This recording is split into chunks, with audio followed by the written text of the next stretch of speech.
Welcome to Mojo Motivation and Mental Health, where we're having conversations that change lives. I'm Mike Orlowski. And before we start, if you're struggling with anxiety, depression, or thoughts of suicide, please remember to reach out to 988, the Suicide and Crisis Hotline. Call 911 if it's an emergency. You're not alone and you matter. If this show does help you, if you think it might help someone else, please like and share this episode. Please make sure you share the podcast because there are others out there that need to hear it. Now, today's conversation is about the mental health crisis hitting the youngest generation and how the very things we thought would protect them might be making it worse. My guest is Dr. Andrea Mata, Dr. Dre, a mental health advocate and speaker who focuses on Gen Z, people roughly 30 and under. And here's what Andrea is seeing. A very high percentage of Gen Z expect mental health support in the workplace. That's not a nice to have, that's a baseline expectation, which means any employers that are not providing this are losing talent. There's a paradox happening. The generation that's most open about mental health, the generation breaking down the stigma faster than any before it, is also experiencing anxiety at epidemic levels. And Andrea says part of that comes from parenting, gentle parenting specifically. The very approach that was supposed to reduce anxiety is in some cases increasing it through pressure to be perfect and overprotection from normal life challenges. We're also going to talk about social media comparison anxiety, why loneliness is as deadly as smoking 15 cigarettes a day, and how strong social ties improve health more than money or success ever could. Because here's what Harvard research shows. Relationships are not just nice to have, they're survival mechanisms. Andrea, thanks for being here. Hello, hello. Thanks for so much for having me, Michael.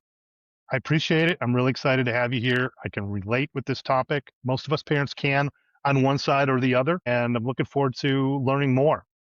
I guess Yeah. let's start with what you focus on, Gen Z, roughly people 30 and under. Obviously, no matter how you spin it, there's a mental health crisis in this generation.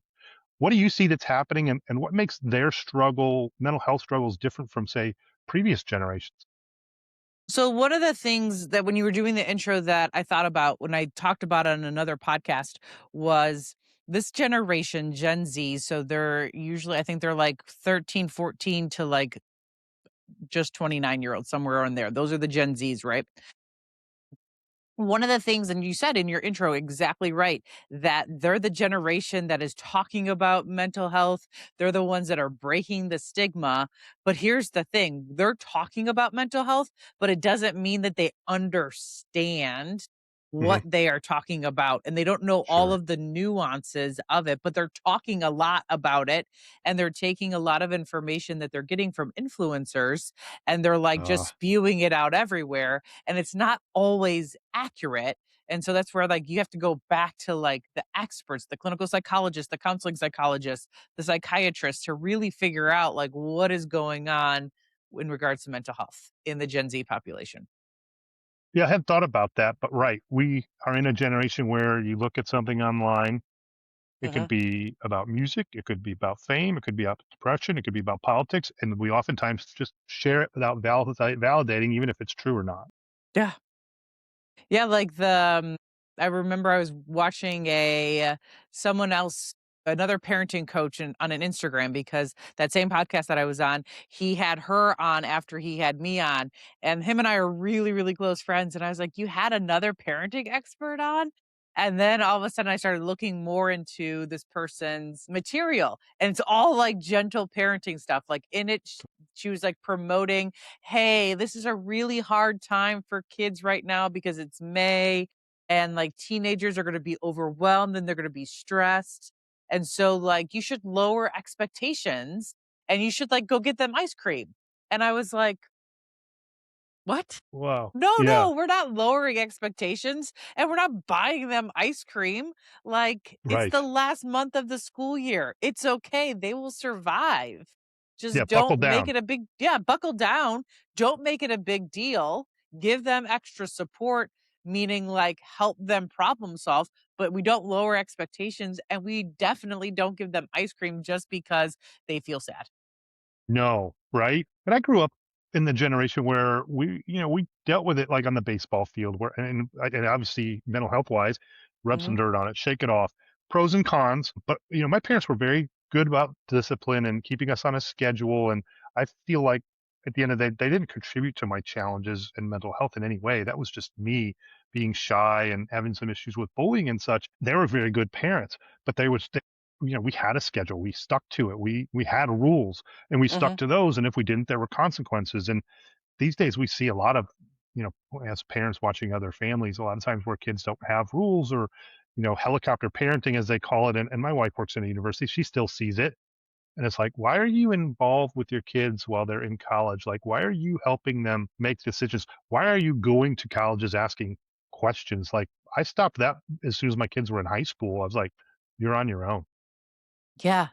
But, like, I'm seeing this because I was a college professor for 9 years, and I remember towards the end of my 9 years at the university, there was a week where I had 4 parents either stop by my office or call me about, Hmm. like, a variety of things about their college students, and I'm like, "What is going on?" Like, they need to be able to take care of themselves, and they need to be, like, asking their own questions. Like, my parents I mean, my dad was, Mexican immigrant and my mom grew up low income, like, she graduated high school and nothing else, and so, like, when I went to college, like, it was like, "Figure it out, mija," like, because my parents have no idea, and so, like, I had to figure it out, but in this generation, because the parents, have come from a generation where you had to figure it out, we're Hmm. very, very resourceful, and then all of a sudden, we're not giving our children that ability to become resourceful of themselves. Right? Which leads us to 26-year-olds living in their parents' basement. Yeah, 26-year-olds living in their parents' basements. I know someone that went away to college and they didn't know, like, you always hear about laundry, right? Like, "Oh, I don't know how to do Yeah. my laundry." It's always a joke, like, for freshman girls, like, "Oh, there's gonna be tons of guys that you're gonna come into, and they don't know how to do their laundry, so you should, like, help them," right? But, like, I've also heard, like, college students not knowing how to use debit cards and not how Oh my knowing how to goodness. buy groceries, and What? it's like yeah. Because they Wow. don't know how to use the debit card because they've never had to use a debit card. They've never had to buy groceries because their parents have just done everything for Hmm. them. And so they're in this situation now, and the mental health struggle tied to that is due to being overwhelmed, I would assume, by not knowing what to do because of they kind of feel like they're drowning, or what does that look like? I think a lot of it is that they're coming into the workplace, they're going into the real world, and for the most part, those expectations have been the same, but they don't have as many coping skills as or experience of dealing with the expectations because their parents have tried to adapt the road for the child instead of the child for the road. Yeah.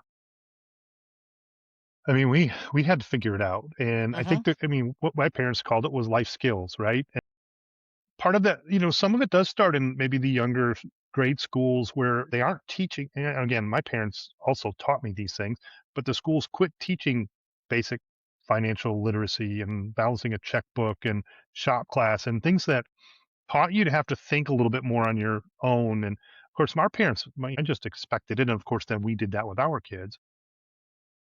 Yeah, and I think there's becoming a return to those kind of things because now we're seeing, at least in Ohio, every high schooler or so every somewhere along their path between kindergarten through um graduating high school, they have to complete like a finance class, like a personal Nice. finance class.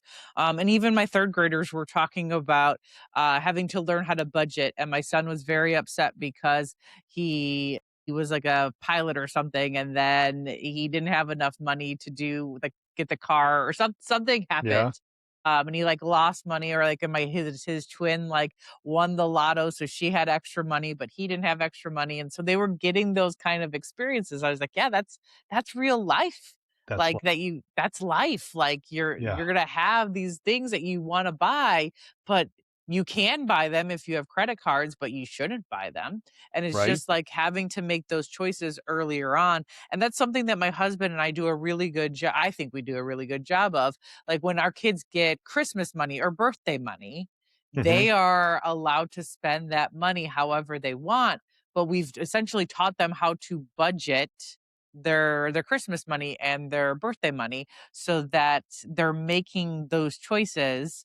They have those expectations, but we're not going to pay like if they're $20 short, well, then you don't get that thing or Yeah. you can choose something else. But we're Right. not going to come in and we're not going to save you, and so they're going to have those life skills later on, which is going to make them more resourceful, more adaptable when they get into adulthood.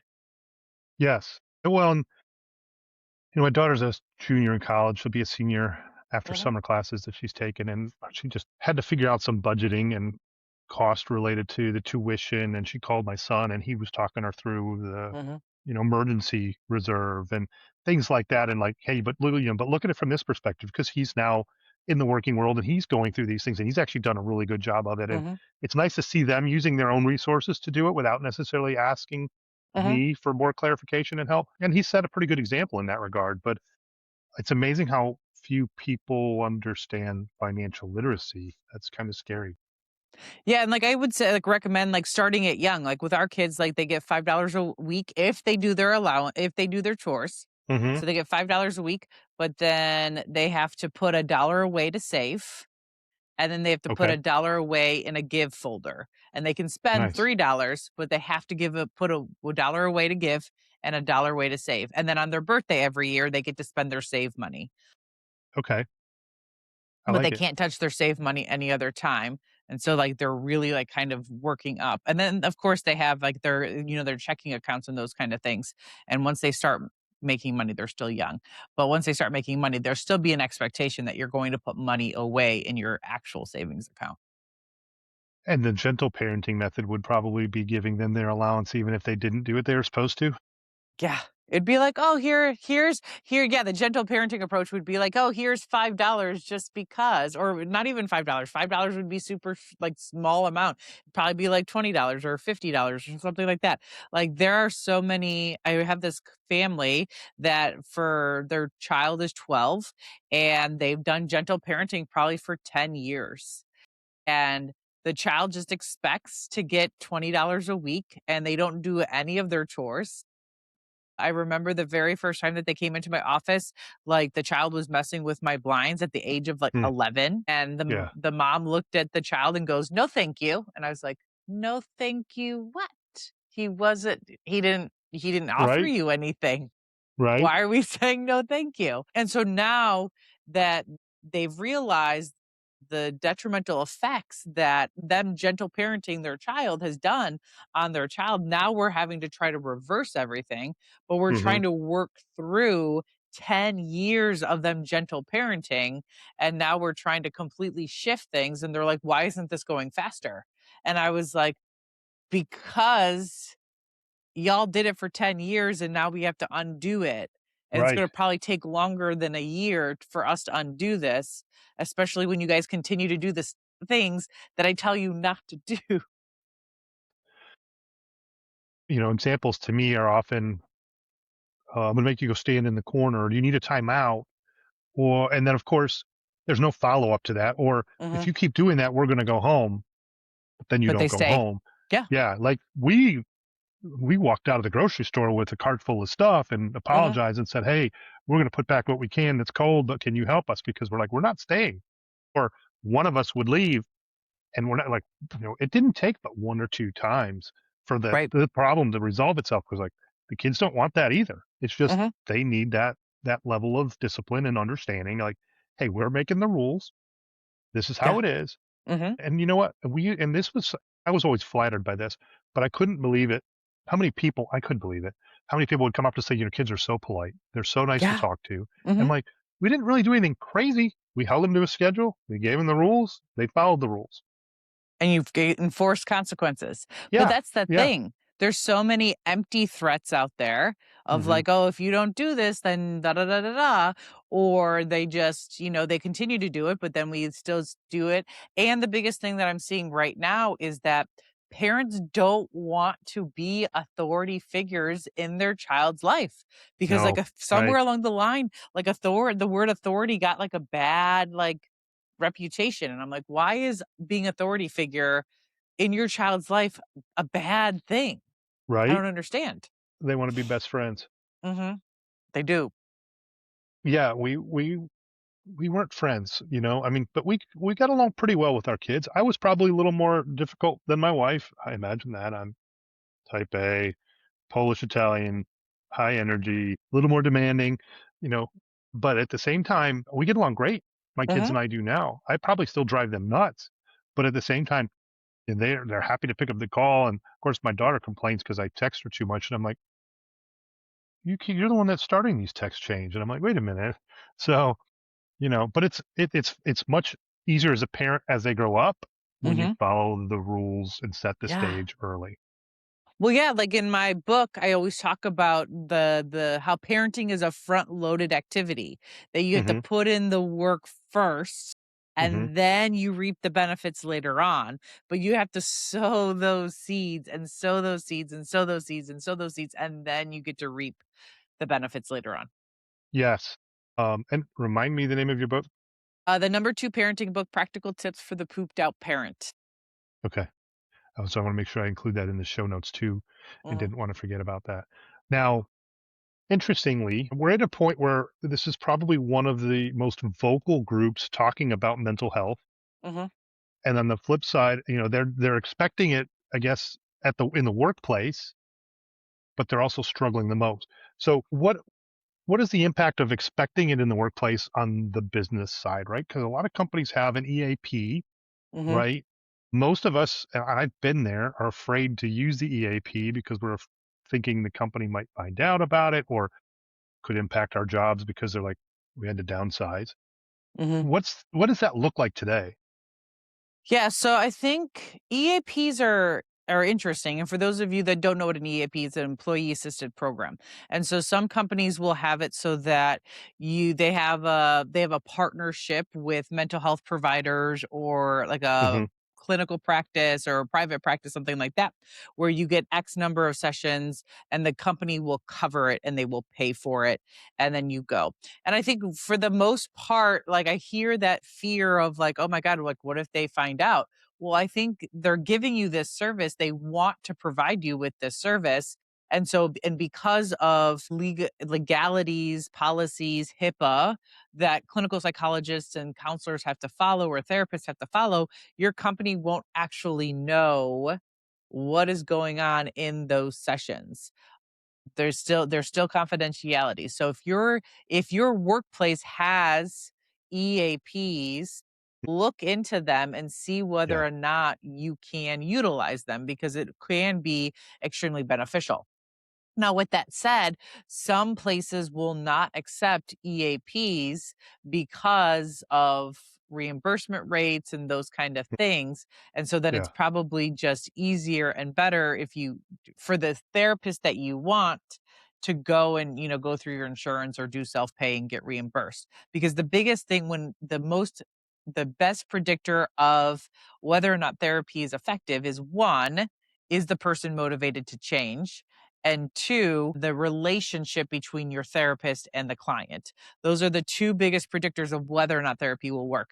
So, yes, it's great if EAPs, if your employer offers EAPs, but you have to look to make sure that it's a therapist that is going to be a good fit for you. Now, I think Yes. so, and I think more workplaces should be offering EAPs and should be willing to work with clinical psychologists and like the therapists and those kind of things to offer these kind of things, but or these services. But I think also not only just EAPs because those are individually based, but I would encourage companies and employers and managers and leaders to start looking at, are there experts that you can bring in for Hmm. workshops that your Yes. people are struggling with? Like I would love to go into companies and do like a half day workshop or even like a 2-hour workshop on Hmm. anxiety, because like Yeah. we can treat anxiety relatively quickly. Like I have it down pat. And so I can just go in and instead of seeing 8 of your clients for 8 hours, because it's like, and then 4 times each person, that's now 32 hours. I can go in and I can treat those same number of employees with a, 2-hour workshop or a 4-hour Hmm. workshop. and it's probably going to be a heck of a lot more cost effective than to do workshops, to bring people in to do workshops, than it is to do EAPs. But I think it's going to be one of those, yeah, more impact. I think the services, this is going to be like these employee services and benefits are going to be things that Gen Z is looking for. Okay. That's good to know. I mean, obviously, some of my focus is on the burnout side of things. And it's the Mhm. same approach, right? Yeah. If we can approach it at the corporate side and talk to 50 people at one time, help them build habits that the companies align with, it's win-win. Yeah. And I think that's the thing, like, it's always funny because people are like, "Well, why would a company hire a parent like a clinical psychologist to come in and or like a parenting expert?" And I was like, "Well, because parenting and leadership are the same skills. And so if you Hmm. bring me in to do like a parenting workshop, well, now you're learning your employees are learning leadership skills and they're learning parenting skills. So now they're going to be less burned out, they're going to be Hmm. more productive, they're going to be Right. more satisfied, and they're more likely to stay. And then you don't have to pay to either fire them or to replace them because they quit, which is usually Yeah. double their salary, is usually what Right. Sherm says. Right. Yeah. I'm my recruiting background. I remember that, and it's a win-win because if you're addressing these in the workplace, you're getting better leaders and Mhm. more productivity, and therefore you're increasing your company's margin and profit and or cost reduction strategies because you have more engaged employees. And they're gonna be more loyal to you because you're Yes. investing in them, not only professionally, but personally. So instead of having those boring meetings, that you have once a month or whatever, like town halls, bring in and let's do a workshop like every quarter for, something that will hit both the work and the life part of your employees. Yes. Well, in today's day and age, companies are, global or national. You can do these remote. You don't necessarily have to come into the office. You could do it in a workshop. You can do it on Zoom. Sure, Mhm. it's great to do it in person where you have the ability and there's an office to do that at. But some of these companies are spread out all over or they're remote only. You can still touch everybody. And in the remote workforce, it's harder than ever because they struggle and nobody sees it because they're often off camera. Mhm. The meetings aren't, they're not visible, they're isolated. So it's probably needed now more than ever in that regard. Yeah, because like loneliness epidemic is real. So we Hmm. are so lonely, especially the Gen Z population. They just don't that like and this is a statistic that drives me insane, but I see it with my clients, like my Gen Z clients, is that they're hanging out with people and friends far less compared to Hmm. any earlier generation. And I'm like, what do you mean you don't go out on like Friday nights and Saturday Right. nights as high schoolers? I'm like, Yeah. what are you doing? And they're like, oh, I'm just staying at home, like hanging out with my Right. parents, watching TV. And I'm like, no, like No. go Yeah. out, go Yes. out on like a Friday night, go out on a Saturday night, go to a park, wreak some havoc, not so much havoc, but like go do fun Right. things. Limited havoc. Limited havoc, Yeah. appropriate amount of havoc. Correct. Legal hammock. Yes, legal havoc, or just be really good and don't get caught. I remember my senior year of high school, there was like we had like the senior class had this massive, and keep in mind, we had like 425 people in my senior class, but we Oh, had yeah. this massive girls versus boys on Halloween egg Mm. fight. And Yeah. like there was eggs, there was shaving cream, there was water balloons, and it was just Yeah. so much fun. And like we would chase each other around the neighborhood, and it was, yeah. So those So are were the you in? fun things that I want teenagers to do. Yes. Now, were you in Toledo then? No, I was in Chicago. Okay. Did they have Devil's Night there? Okay. They have it in Detroit. The night before Halloween in Detroit was Uh-huh. always Devil's Night. It's not so much anymore, but they literally burnt the city down the night before. So There's a I can't remember where inappropriate it level. was. I can't remember where it was, but there's a town, maybe in Alabama. I did a video, like a reel on this recently. But the teenagers, I guess it's a common thing for, like, the teenagers in the town to go and TP places, and Hmm. this year or, like, last year, like, 2025, the teenagers decided to TP the police department, and Wow. then the police department, like, was like, "Okay, we're not gonna arrest them." So what the police department did was they went and they TP'd the teenagers' houses.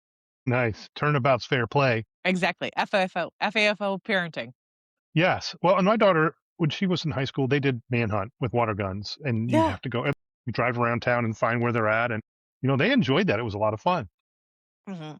Now I know we talked about the general parenting piece, and then the anxiety that comes with it comes from pressure to be perfect and overprotection from normal challenges. How do those create anxiety in kids and young adults today? Well, I think the big thing that we're seeing is that our youth don't trust themselves because parents are not allowing them to make mistakes. They're telling them to be careful all of the time. And so essentially, like when you're not allowing your child the space and the time and the place to make mistakes, and you're constantly like intervening, you're not allowing your child and your teen to kind of figure out what their body is telling them and to like Yeah, listen to their body. I remember I right. was doing a cohort and I had a mom and she was telling me about how like her I think it was like her 5-year-old who does gymnastics was like jumping from couch to couch to couch to couch just in the living room, right? And the mom Yes. was like, "You can't do that. Stop that. Be careful." And like Yeah. wouldn't let her do that because she was like she's going to injure herself. And I was like, "She's 5 and she does gymnastics. Like tell her to listen to her body. That's the best sport, to listen to your body, but now you're overriding her, listening to her senses, and now she's probably more likely to develop anxiety and OCD when she gets older, that's because she's no longer listening to her body."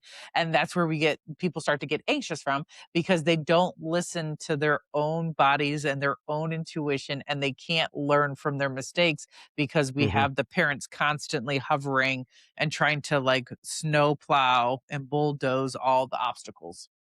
Case in point, these kids in college that are depending on their parents to help them with their classes, with scheduling, Mhm. with finding out why they didn't get a decent grade or financial aid. And if my daughter asked me a question about something related to bill, I say, "Did you call financial aid yet?" Mhm. Yeah. No. Call them. I mean, happy to be a sounding board, but I'm not doing it for you. Mhm. Yeah. For Walgreens, I'm gonna have to get with Walgreens because they're delayed on my medicine. And I'm like, "How many days has Mhm. it been?" "It's just 5 days." I'm like, "You're gonna run out on Monday. Pick up the phone and call them." Because they don't call. Right. They don't like to pick up the phone and call. So you're gonna have to pick up the phone and call them. I'm not doing it. Right. Well, I that's the can't other now. yeah, yeah. Well, that's the other She's an thing adult. that people aren't realizing. So when we took away landlines, Hmm. the I had benefits one. of landlines is they have to know how to answer phone calls. They have to Yep. know how to make phone calls. They have to get comfortable you ordering things and talking to people and talking to strangers and all of those things. And now they don't have landlines. And so one of my friends, like she said that she was at home and all of a sudden her daughter's school started calling her and she like picked up. She's like, "Hello." And it was like, "Hello, is Sally there?" And it was like, "Is this my daughter?" And like she just realized like, "Oh, my daughter doesn't know how to make a phone call Wow. Yeah. because she's never had to." And so there's this great company called Tin Can. We're actually waiting for ours to come in. There's like a backlog on them.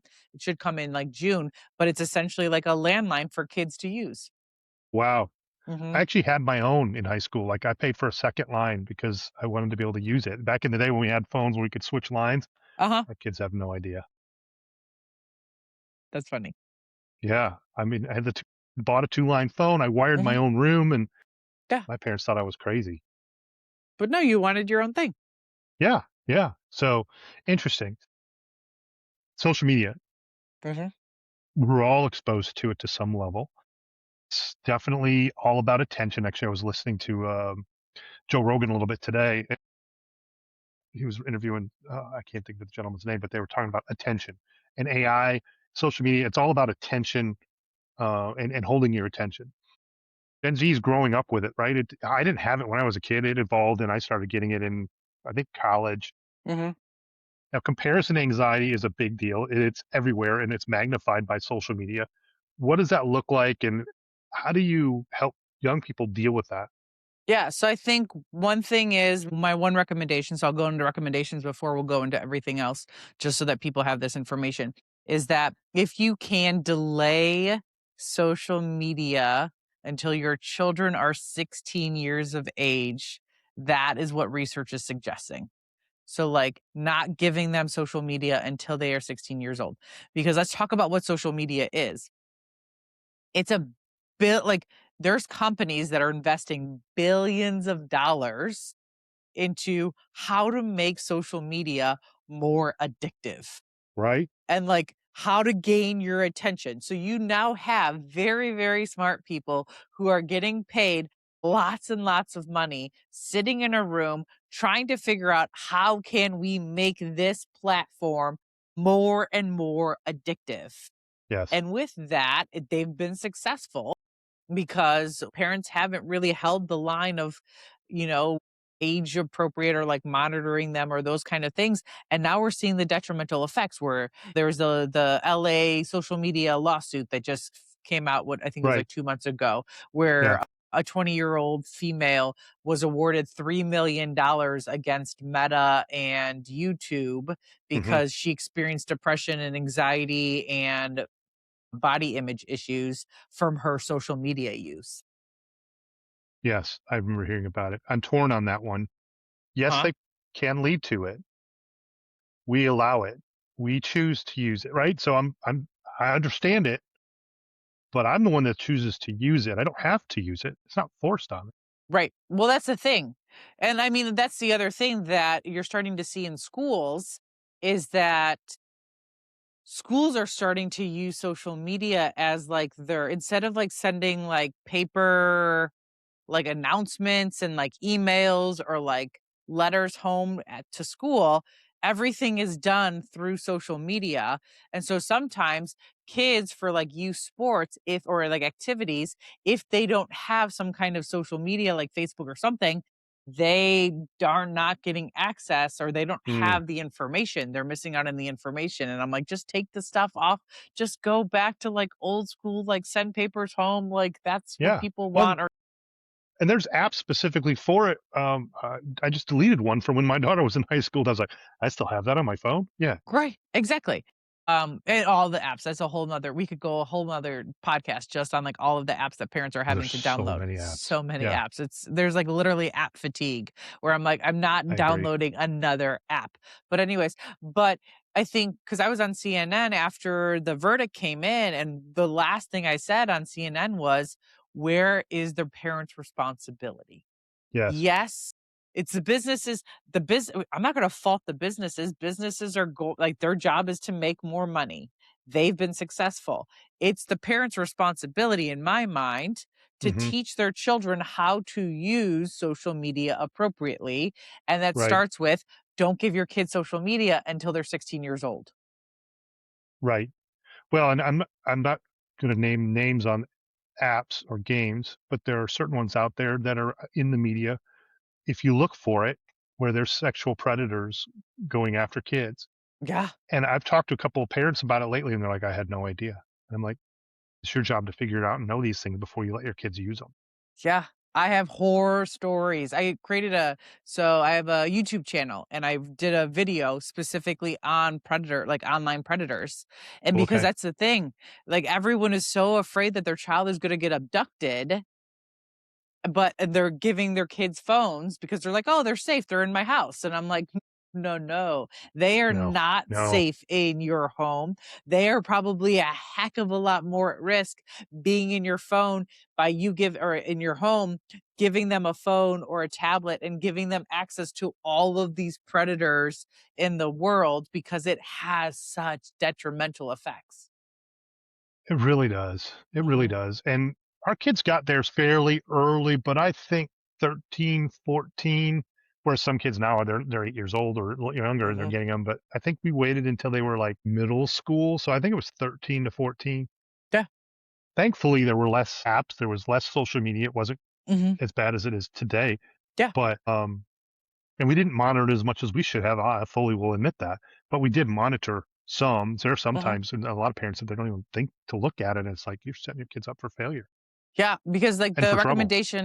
the recommendation is for smartphones, don't give them to them until high school. You can give them Hmm. like a dumb phone, like that's what I say, like the opposite of smartphones, but like Yes. Barks or Gab phones, something like Yeah. that. Yeah.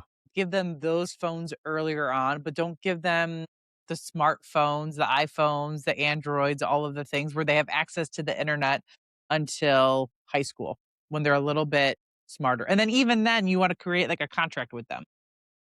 Makes sense. And the challenge, of course, then comes to, and this is where we as parents have to get past it, the social media comparison anxiety and the just keeping up with the Joneses.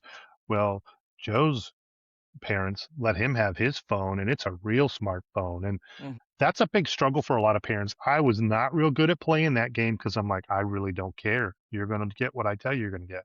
Right. And that's something that like my kids are facing right now. And how I handle it with my kids is like, look, every family has different values, and our values are you guys aren't getting smartphones until you're 16, like, or you're not getting smartphones until you're in high school.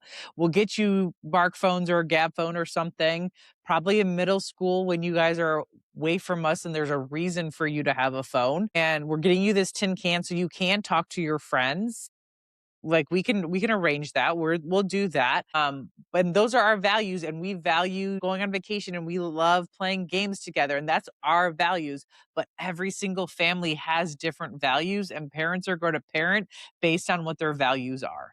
But we're not going to do the whole like, what my kid has, so and so has a phone, so I should get a phone. No, they should not have a phone. Right. And most parents are like, oh, I feel bad. I don't want my kids to not like me. So I'm going to give in. Right, and then I don't want my kid to be ostracized. I'm like, "I don't care." Like, we were just having this Yeah. conversation on the drive home from school probably a few weeks ago where someone was like, "Well, so and so has a phone and they're 8." And I was like, "Okay." And, like, one of my son goes, "Yeah, why does an 8-year-old need a phone?" And I'm like, "Exactly! An 8-year-old Yeah. does not need a Exactly. smartphone." No, no. And yeah, I mean, that's just nuts. Mhm, We're setting them up for failure, for struggle, absolutely. for Yeah. so many things that are at risk. Now, this one was kind of surprising to me. Now, my mom was a smoker, and you're saying that loneliness has the same health impact as smoking 15 cigarettes a day. My mom, I bet you she smoked. Well, I don't even know how many are in a pack, but it was probably at least a pack a day. Back in the, she's no longer alive. No, I was always just vehemently against it. I hated it. Uh, but loneliness, I knew really well for 45 years. Explain that impact a little bit. Yeah, so loneliness epidemic is something that more and more people are talking about, similar to the mental health crisis. I started studying or loneliness. Oh goodness, I have a paper published in like I think it was like 2009 that Hmm. we started talking about loneliness back then and like the Yeah, detrimental effects of loneliness. So like in my research lab in grad school, we were talking about loneliness. And now it's funny to see everyone being like, "Oh my God, loneliness is such a thing." And I was like, yes, we've been taught there's been psychologists talking about it since like 2005, probably the early 2000s. Um, but it is we've lost our ability to have spontaneous conversations. hmm, We are uncomfortable younger generations are uncomfortable with just interacting with people. They yeah, lack social skills, and so they're not going like we already talked about it, they're not going out and hanging out with people nearly as much. They have a screen in front of 5 inches from their face all of the time, and exactly, right here. what research is showing is, like, we are not getting like, this is physically taxing. Like, I know Hmm. when I have a lot of virtual sessions in a day, like, I feel like physically more exhausted if I Yes, have like 5 virtual clients versus if I have 5 in-person clients. Because there's something about being in person and interacting with another person in that same space that just get fuels our bodies in a positive way, but we're not hanging out. We have fewer relationships. Our relationships are struggling just overall in general, and so, like, loneliness is a real problem right now, and it has a lot of detrimental effects.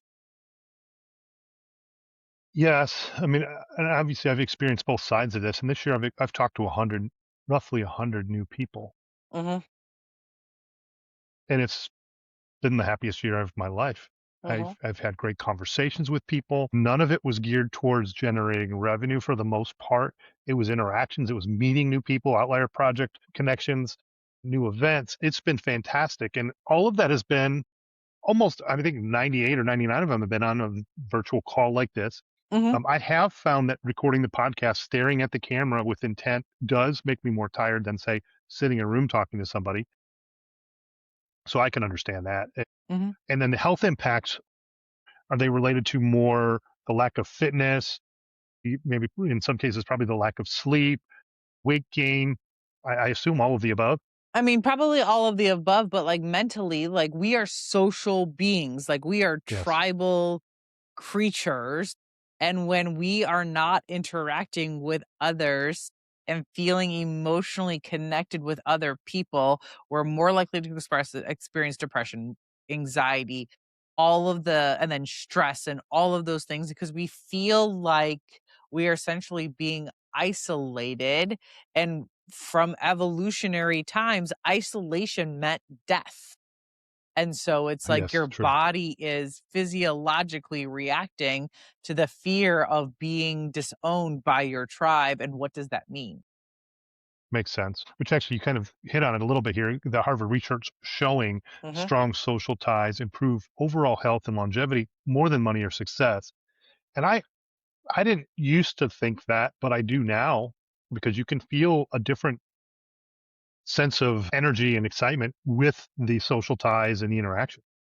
Yeah, absolutely. Like if you, I love that Harvard study. I talk about it, and I have a talk called the Human Edge: Building Relationships and Grit in an AI Driven World, and I talk about it in there. And like they've done this 75-year longitudinal study that showed that relationships are the most important for your health and your well being, because we are social beings and we need to all be having developing more and more relationship skills, which is actually the Yes, opposite of what we're actually seeing. agree. And one of the things I learned just talking, I didn't learn it, but I knew it. I just didn't apply it. But Kristen Christie posted about it, and I talked to her about it. Is just reach out to two people every day. It could be a text, could Mhm, be a LinkedIn message, it could be an email, it could be a phone call, or a combination. And I make it a point now to do that. And it's like most of the time they're like, "Hey, really appreciate you reaching out." I mean, mhm. they're not used to that, and we need more of it. Yeah, like earlier today, so I have a talk coming up with women who have lost their mothers. Hmm. It's next Sunday. I'm doing like a workshop kind of thing. And so I still have my mom, but like my oldest friend, the girl that I've known since fourth grade, like we've been friends since Mm, fourth grade. I yeah. remember she lost her mom my first year in grad school. And so, and that was devastating. And so, like, I called her, and her and I chatted today about, like, okay, what was it like to lose your mom? But we still formed this relationship because we shared memories of, like, hey, remember that time at your graduation party and I did this and your dad was really angry and then your mom stepped in and we connected and we built that relationship. And she's like, this has been, even though it was a really hard topic for her, like losing her mom, she was thankful to have that conversation because she was able to see all of the ways that her mom's death has impacted her life for the better, even though Yeah. she would trade having her mom in a second, but still she's able to see all of the gifts, the benefits she's experienced because her mom passed away. But she probably wouldn't have realized that had we not had that conversation. That's a good point, right? Because whenever it comes up and we have those conversations and we talk about the loved ones we've lost, it may start out a little bit on the sad side, and then you reminisce. You're like, "Oh, but remember this and all that," and you feel a little more uplifted afterwards. Yeah, exactly. Now, on the relationship building side, I know you talk about relationship building, and I think you tie it especially to say maybe with difficult youth. How do you build relationships, especially when you're dealing with, say, youth that are struggling or folks that have been working with parents who are their best friend instead of maybe managing with some, say, rules in the household? Yeah. So my number one tip, and I learned this when I was on internship at Boys Town in Omaha, Nebraska, by the clinical director there, Dr. Pat Fryman. And his Hmm. big thing was you have to figure out what their story is, what their one to two sentences, like what are they all about? And as soon as you can vocalize what their one to two like sentence story is, and you can like let them know that you know what their story is, then that's how you have your connection. Okay. We Yeah, get to that figure that's out, like, interesting. what is it someone values? What is their story? What are they all about? And then honor that in them, and that's how you form this connection with them. And that's really important is forming connection Mhm. and a bond that Yeah. there's more trust that way. Mhm. Now, I'm always entertained when I follow you online and we talk. And you mentioned using snark as part of your communication style, and I tend to be a little sarcastic at times when I Mhm. communicate too. And I think it can be reinforcing and engaging. How does humor and snark say help with these types of conversations? So humor is huge. So in grad school, we actually did a romantic relationship study where we looked at what's called affiliative humor in romantic relations versus aggressive humor. So affiliative humor is cracking jokes or humor that's used to like build the relationship. And then there's Hmm. aggressive humor, which is used to like kind of put the other person, like your partner, down in the relationship. So, but humor is so important to use because it's like you think of like all those inside jokes that you have with your friends. And so people tend to want to be around people that they have a good time with, that they're reinforcing with, or that the other person is reinforcing. And so you want to use humor as much as you possibly can. Like I always try with parents, I try to get them to be not the fun parent where they don't have expectations of their children, but I want them to be the fun parent because I want them to enjoy parenting because it can be so rewarding and joyful. And you can Absolutely. laugh with your kids and discipline them all at the same time. Absolutely. Right. And sometimes there's a time to be disciplinarian, Hmm. and maybe you're not laughing in that moment, but there's also times where you're laughing and having fun. And there's a Yeah. balance there, but you've got to have that. Exactly. And humor is a great way to do it. So I recommend, how do I do this? People will do, I'll teach people to have humor files. So when you're out and about and you see something funny, snap a picture of it and then Mhm. send it to someone in your life Oh, yeah. who will you think would be like that you think that they would think it was funny. I do that subconsciously. Like, I don't even think about it. I'm like, oh, that's Mhm. funny. I need to send that to Yeah. so and so. And was it you that recommended there's a humor book that I have? I don't remember. Oh, it's Humor seriously. Humor Seriously. Yes, Uh it's huh. sitting right here on my desk, and I haven't read it yet, but Yeah. yeah, it's right here. Yes. That's one of my I need to read it. recommendations. Yes, yes, yes. Yes, literally sitting here. That's my next book. I've got to finish the one I'm reading. So Yes. I'm looking forward to it because I need to be better in those heat of the moment humorous situations where I can be Yeah. maybe add some humor to it.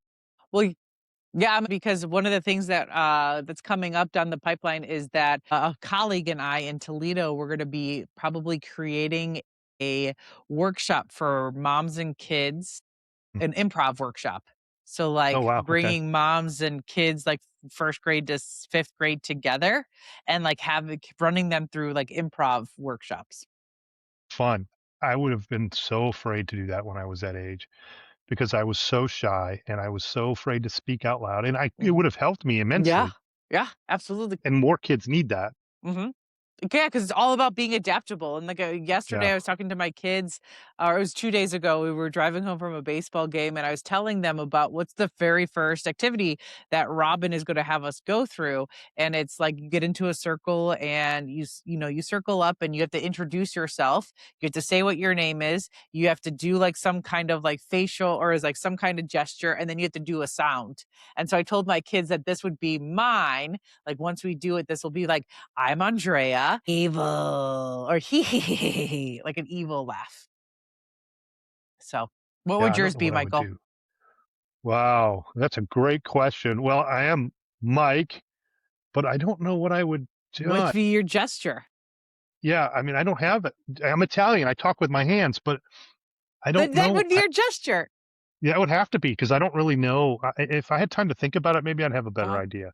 'Kay. But yeah, I mean, I often do this, or I always did this with my kids with, my hands up and making ears, but What would be your it's been a sound little then? while. So, Mike, I'm Mike, and what's your sound? Good question. Mine is Andrea.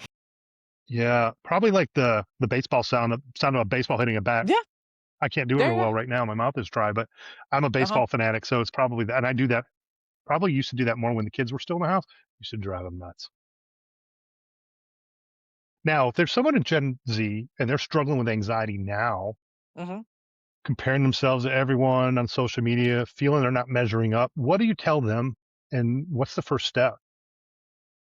I think the first step is you have to acknowledge that so I did this drawing the other day. I love drawing. I'm not a good drawer, but I draw Me with my neither. clients all of the time because I have this massive whiteboard in my office. Mm, And so I drew mhm, this thing because one of my Gen Z clients was like, when anxiety hits me, what he does is he either goes like to who he is in 5 years.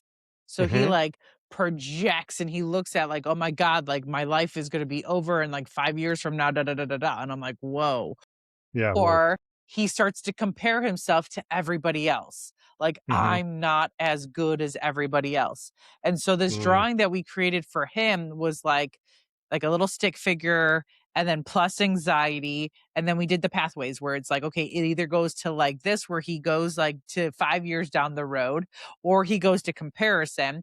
And I was like, we need to build another branch, another path where mhm. when you have anxiety, like when it's you and you experience anxiety, when anxiety comes in, what you're going to do is you're going to focus in on what is the next step in your journey towards the life that you want to live. So, like, figure out what is the life that you want to live, figure out what are those individual baby steps, and then make moves for that next baby step. Yeah, I mean, far too often, most of the time, it's just taking action and taking that first Mhm. step, Yeah. because then you realize what's the worst that can happen really isn't that big of a deal, right? It's Yeah. not that bad. We used to Uh-huh. ask my son that, like, "What's the worst that's gonna happen?" And usually it's like, "Well, somebody's gonna say no," or, "I don't get that hit," or whatever, and it's like, "Oh, yeah, maybe it's not so bad." But, I mean, it Yeah. takes time. It's not an easy thing Mhm. to just get past. Now, Right. what about on the parent side? If a parent is listening and maybe they've tried the gentle parenting and or they found that they're still helping their kids into college, what do you tell them now, and how do we get them to maybe course correct? So I would say get my book, because in there I talk about like overparenting and I talk about like helicopter parenting and like kind of pulling back as much as you can. But like really stepping back and figuring out, is this something that my child, my kid, my teen can do by themselves? If this is a skill that they can do by themselves or they should be able to do, well then I'm going to put my hands up and I'm going to step away and we're going to let them figure it out. Yeah, that makes sense. Last question. Older generations, Mhm. myself included, suppressed emotions, increased the stigma, which I no longer do now. Gen Z is more open, less tolerant of the stigma, normalizing the mental health conversation, which is a huge shift that we need. What is possible when an entire generation refuses to suffer in silence? And how do we continue that? I think starting to have conversations about it with other people that you feel safe with and that you feel like you can experience trust with. Hmm. One thing that pops into my mind is expressive journaling. So, like, if something Hmm. is bothering you, if you've had like a stressful life event in your life or a defining moment, and it's still kind of nagging at you, it's still bothering you, what I would recommend, there's this procedure, it's called expressive writing. And what you do is for 15 minutes, you sit down and you write out for 15 minutes, like, why is this bothering me? And if you Hmm. can't write it out for 15 minutes, you just keep rewriting what you've already written, but you're supposed to do it for 15 minutes. And then you do that for like 3 days, but it doesn't have to be every single day for 3 days. It could be like one day this week and then another week and then another week goes by, or you can spread it out however you want, or whenever it's bothering you. But you could and then do whatever you want with what you write down. But what you could do is you could like, hey, do you want to try this technique with a friend? And then maybe you go and you meet for coffee or you meet for tea or whatever your drink of choice is, and you hang out and like you kind of share what did you learn in this process, and really start having conversations with people that you trust about things that you're struggling with and things that they're struggling with. I like that. I mean, normalizing the conversation matters. Mhm. And our talking about it, just like my talking about it, makes it easier for others to talk about it. I really like that. And I'm on the journaling side. So when talking with folks about burnout, it's the same thing. A lot of times, like, start your morning off without your phone. Mhm. Write down the first three things that you're grateful for. At the end of the day, before you go to bed, write down what's on your mind. You Mhm. want to sleep better? Get it off your chest and get it out of your mind. Yep. It took me over 50 years to figure all that out, Mhm. but it really does work, and it Yes. does clear your mind, help you sleep better, and put you on the right track. Mhm. Well, thank you very much, Andrea. This conversation's been pretty exciting. Where do people go to learn more about you, to find you, to connect with you? So my website is andreadmata.com or brightspotfamilies.com. I'm on LinkedIn and I'm on Instagram and TikTok, probably less on Instagram and TikTok than LinkedIn. And then I also have a YouTube page. Okay, good. I will include those in the show notes as well Mhm. so that folks could find you. Awesome. Thank you again. I appreciate having you here today. Thanks for having Um, me. I appreciate it's it. been a really fun conversation. I would like to add for folks that are listening today, what I would ask you to take away is if you're Gen Z and you're dealing with anxiety, you're not alone. Your generation is experiencing that at epidemic levels, and it's not your fault. I've been there. Many others have been there before you. There's help out there for you. Social media comparison is real. I've been there as well. It's getting a little bit worse now with some of the increase in the number of apps and social media resources out there. It's okay to cut back. It's okay to remove apps for your phone. Try it for a few days. You'll be shocked at what it does. And in reality, the truth is relationships matter more than followers. Real connections improve your health more than money and success ever will. Loneliness really can be as deadly as 15 cigarettes a day. So connect with someone today. Reach out to someone. Talk to someone new. It gets easier with time, and you'll see very quick return on your investment. If you're a parent and you're worried about that making, maybe you've made some mistakes with gentle parenting, Andrea's message is simple. Course correct now. Check out her book as well. Give your kids some real challenges to overcome. It's okay to let them make mistakes and fail. And if you're an employer, make sure you listen to what Gen Z is saying. Mental health really does matter. Schedule some workshops. Put your employee health first. Let's make a difference. And if you are struggling today with anxiety, suicide, thoughts, just mental struggles, or even addiction, call or text 988, the Suicide and Crisis Lifeline. You're needed, you matter, and we need you in this world. Real connection is possible. I'm Mike Orlowski. This is Mojo, Motivation and Mental Health. Choose happiness, choose to be extraordinary, and get your mojo back. Thank you.